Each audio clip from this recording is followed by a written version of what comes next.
Assalamualaikum warahmatullahi wabarakatuh. Berjumpa lagi dengan saya di mata pelajaran Produk Kreatif dan KWU. Nah, hari ini kita akan membahas tentang kebutuhan dan perencanaan sumber daya usaha. Yang pertama, hakikat sumber daya.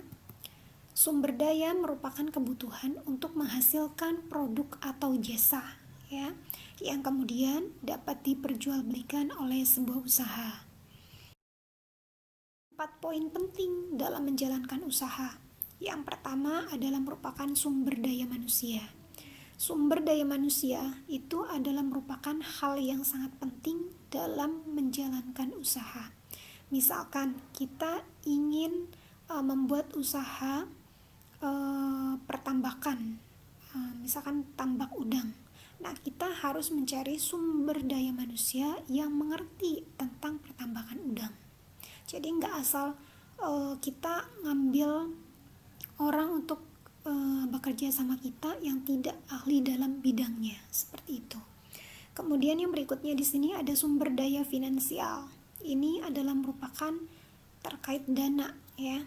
Tanpa adanya finansial, maka kita tidak akan bisa menjalankan usaha, ya. Jadi ini sangat penting.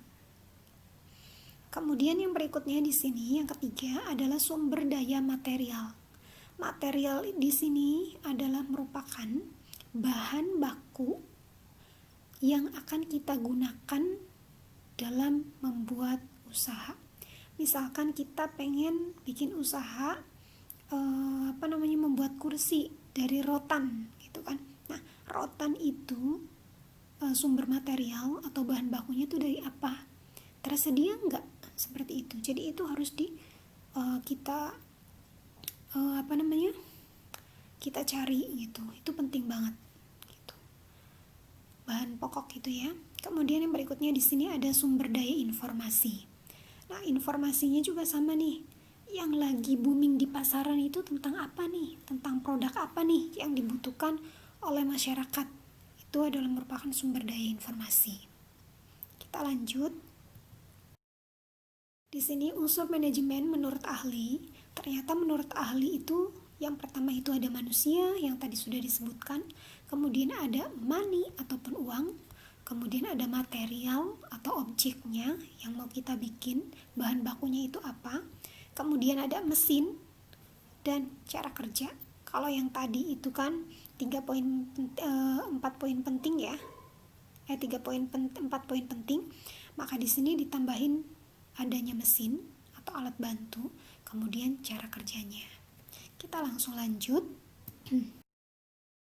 Pertama di sini ada sumber daya manusia yang tadi sudah dijelaskan bahwa faktor manusia itu menjadi faktor yang paling utama ya untuk menentukan tujuan kita, karena manusia itu dia yang melakukan prosesnya, ya kan, kemudian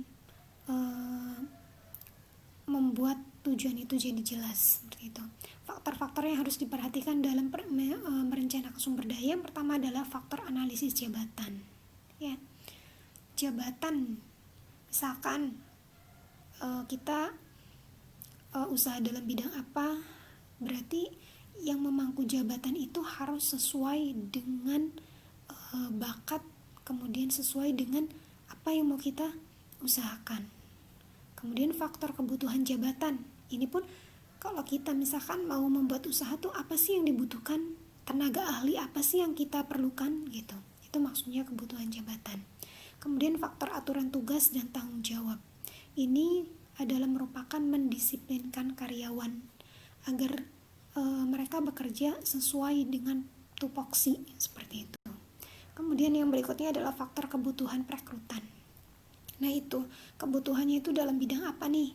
Jangan sampai kita tuh butuhnya tenaga ahli dalam bidang misalkan pertambakan, ternyata yang kita cari itu juru masak, seperti itu. Itu kan sangat beda ya. Berikutnya adalah biaya atau dana. Biaya dibutuhkan oleh sebuah usaha untuk membiayai operasional usaha, baik untuk kegiatan produksi maupun penjualan. Jadi sangat penting ya biaya. Di sini biaya itu untuk membeli bahan baku, untuk membayar tenaga kerja, listrik, token dan seterusnya. Gitu ya. Kita lanjut. material atau bahan baku yang tadi itu, bahan bakunya itu standarisasinya itu apa gitu.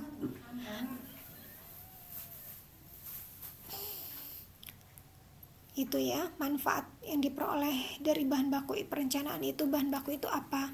Kemudian di sini standarisasi bahan bakunya itu seperti apa, baik itu ukurannya, jumlahnya, itu ya, seperti itu.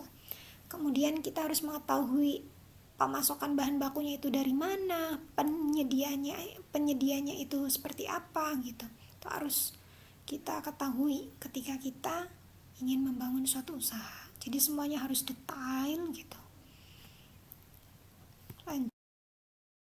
Contoh standarisasi bahan bakunya yang pertama ya, seperti bahan baku utama, jenis bahan pelengkapnya apa, kebutuhan bahannya apa, merek bahan bakunya apa, harganya berapa. Karena nanti hasil produksi itu kan kita menjual itu kan berdasarkan merek bahan baku yang kita gunakan gitu, seperti itu. Jadi makanya setiap produksi itu kan misalkan nih sama-sama nih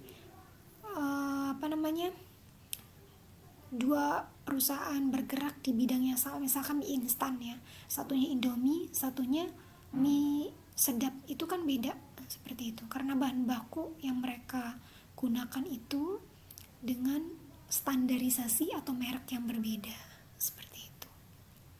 Semuanya punya kelebihan dan kekurangan ya, seperti itu.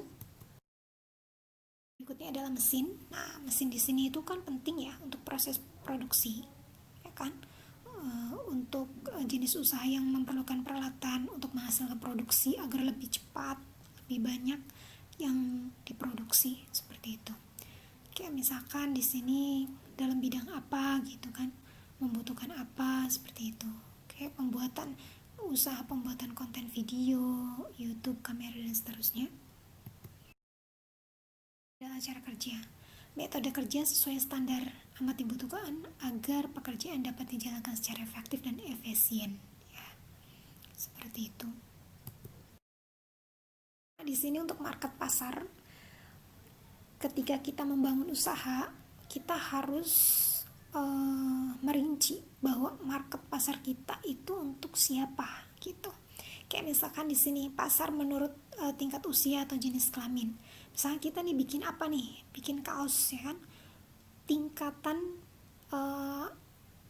project pasar kita itu usia berapa gitu, apakah dari usia bayi sampai usia dewasa, ataukah dari usia berapa ke usia berapa gitu, itu ya targetnya itu. Kemudian atau misalkan pasar menurut tingkat pendidikan, ini misalkan kayak contoh yang dari tingkat pendidikan itu kayak buku ya, misalkan kita mau membuat buku gitu kan, membuat buku kita kan harus ada target, ini buku projectnya itu buat anak SD, SMA, SMK atau S1, S2, S3 dan seterusnya.